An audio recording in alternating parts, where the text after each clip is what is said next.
Hey there, sometimes we can be sloppy in our work, so Photoshop lends us a hand with a bunch of locking options. There's several ones available here at the top of our Layers panel, but what do they do differently? In this lecture, I'll show you what's what. You have this PSD attached, but it's just a simple image with some transparent pixels all around it, and that's because that's our first option, lock transparent pixels. I'll get my brush tool and I'll start laying down some generous strokes. As you can see, only the layer is being affected, not our empty pixels. And you can clearly see I'm trying to paint over them, yet nothing happens.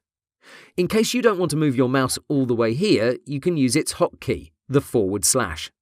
Personally, I've rarely used this option because most of the time I want to fill in these empty pixels with something else. The next option on my list is Lock Image Pixels. As you can imagine, this prevents me from painting over it. This forbidden sign also shows up if I position my cursor above the transparent area. This protects the image from all edits except selecting, moving, or transforming it. If I use Ctrl+T, you can see I have no problems resizing it. This is particularly helpful if you use the Auto Select option from the Move tool. Speaking of that Auto Select feature, if you use it, you'll reposition a layer by mistake numerous times. Let me disable this lock, and I'll also add another layer to my canvas. Here's the situation. I have this option checked, and I want to move between these two. It's very easy to do the following. As you move your mouse and click it, you inadvertently move it. This means you'll constantly nudge your layers by mistake. But worry not, this third option locks your layer's position. Enable it and you'll see you can't move it no matter what.